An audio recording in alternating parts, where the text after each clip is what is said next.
Hello friends, welcome to the new episode of my channel. আমি সৌম্যজিৎ। এই মুহূর্তে আমি কথা বলবো আমাদের রিসেন্টলি বেঙ্গলি ফিল্ম হাঙ্গামা.com নিয়ে, যে ছবির মুখ্য চরিত্রে অভিনয় করেছেন বনি সেনগুপ্ত, কৌশানী মুখোপাধ্যায়, ওম প্রকাশ সাহানি, শ্রাবন্তী চট্টোপাধ্যায় এবং তাছাড়াও খরাজ মুখার্জি, রজতাভ দত্ত, বিশ্বনাথ বসু, অনেকে, তো লাবণী সরকার থেকে শুরু করে আরও অনেকে।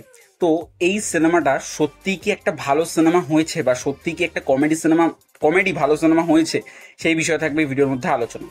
তো সিনেমার এই গল্পটা আমি যদি একদম একটুখানি করে বলতে চাই, এখানে ট্রেলারে যেটা দেখানো হয়েছে একদমই ঠিক সেই গল্পটাই। এখানে বনি সেনগুপ্ত এবং তার দিদি শ্রাবন্তী, তারা হচ্ছে অ্যাকচুয়ালি বাঙাল, এবং ওম প্রকাশ সাহানি এবং কৌশানী, তারা ভাই বোন, তারা হচ্ছে অ্যাকচুয়ালি ঘটি। এবার অ্যাকচুয়ালি সম্পর্কটা বাঙাল ঘটি নিয়ে কি করে এদের একে অপরের সাথে মিল হবে, এদের বাবাদেরকে নিয়ে, বাবারা ঘটিরা বাঙালকে সহ্য করতে পারে না, বাঙালকে ঘটিটা সহ্য করতে পারে না। তো এটা সিম্পল গল্প। তো এই সিনেমার যে আইডিয়াটা সেটা কিন্তু ভালো, কারণ এই ধরনের সিনেমার আইডিয়ার গল্প কিন্তু বনিদা আগে করেছে হাঙ্গামা.com। আইডিয়াটা ভালো। এই ধরনের সিনেমাগুলো বনিদা আগে করেছে, যেটা ডালবাড়ি চুরমা চচ্চড়ি। তো আইডিয়াটা কিন্তু ভালো। এই সিনেমার পজিটিভ দিক, নেগেটিভ দিক, আমার জন্য এই ছবির প্রথম পজিটিভ দিক বনিদা এবং প্রত্যেকের অ্যাক্টিং সত্যি কথাই সবার খুবই ভালো।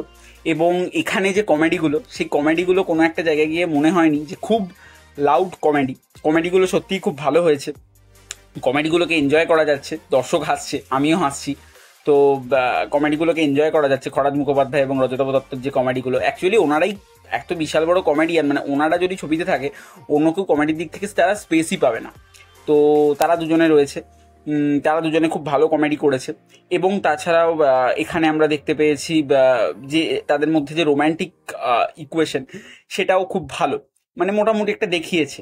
এবং এখানে বিশ্বনাথ বসুর পার্টিকুলারলি কমেডি যে পোর্শনগুলো, সেগুলো দর্শককে খুব হাসাতে পারে। এবং খরাজ মুখোপাধ্যায় এবং রজতাভ দত্ত, তাদের কথা তো আর বলবো না আলাদা করে, তারা সবসময় ভালো অভিনেতা একজন। তারা খুব ভালো কাজ করেছে এখানে। এই সিনেমার যে গান, সেই সিনেমার গানগুলোর মধ্যে একটা জোশ রয়েছে, পার্টিকুলারলি বেবি কিউটি পাই যে গানটা, যেটা প্রথম গান অ্যাকচুয়ালি, যেটা সেই গানটার মধ্যে জোশ রয়েছে।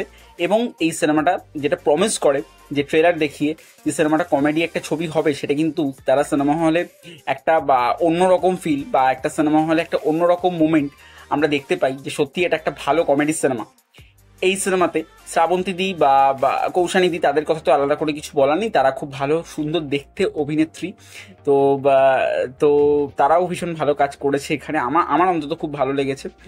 কার কি লাগবে জানি না, আমি বুঝি না যে বনিদার ছবি এলে বা সোমদার ছবি এলে সবাই ট্রোল করে। অ্যাকচুয়ালি আমি সেটা করবো না। তো তাদের অ্যাক্টিং ভালো। এবং এই ছবির যদি আমি নেগেটিভ পয়েন্ট নিয়ে যদি কথা বলি, নেগেটিভ পয়েন্ট হচ্ছে অ্যাকচুয়ালি এই ওম বা কৌশানী বা ভনি বা শ্রাবন্তী, এদের এই যে ভাই বোন এদের যে এই ইকুয়েশনটা ভালো করে দেখানো হয়নি। এই ইকুয়েশনটারও ডিটেলসে দেখানো উচিত ছিল। এবং তাদের যে ফ্যামিলি বন্ডিং, সেই ফ্যামিলি বন্ডিংটাও খুব একটা ভালো করে দেখায়নি, বা তাদের ক্ষেত্রে সেই স্ট্রংলি জিনিসটাকে দেখায় না। তাই জন্য এই সিনেমাটার কিছু কিছু পোর্শন একটু খারাপ লাগে। ইমোশনাল পোর্শন ছবিতে বেশ কিছু নেই। তো ইমোশনাল পোর্শনের জন্য বেকার, তাই জন্য ইমোশনাল পোর্শন কিছু নেই। কমেডি পোর্শন ওয়ার্ক করেছে, যেগুলো বললাম ওয়ার্ক করেছে, এটাই আমার নেগেটিভ পয়েন্ট। এবং এই ছবিটা একটু মানে লং হয়ে গেছে, একটু কম করলে বেটার হতো। 1 ঘন্টা 50 বা 1 ঘন্টা 45 এরকম করলেই বেটার হতো। তো যাই হোক, তো সিনেমাটা সব মিলিয়ে আমার মোটামুটি ভালোই সিনেমা লেগেছে। সিনেমাটার জন্য আমার পার্সোনাল রেটিং 4/5। তো তোমরা প্রত্যেকে একবার ওয়ান টাইম ওয়াচ হিসেবে হলে গিয়ে দেখতে পারো, দেখে জানাও কেমন লাগলো। যারা বনিদের ফ্যান আছে তারা তো দেখবি, অবশ্যই জানাও কেমন লাগলো। আর ভালো লাগলে লাইক কমেন্ট শেয়ার সাবস্ক্রাইব করে পাশে বেল আইকনটি ক্লিক করে, যাতে আমাদের সমস্ত ভিডিও তোমার কাছে সকলের আগে পৌঁছয়। তো দেখা হচ্ছে পরবর্তী ভিডিও, ততক্ষণের জন্য টাটা।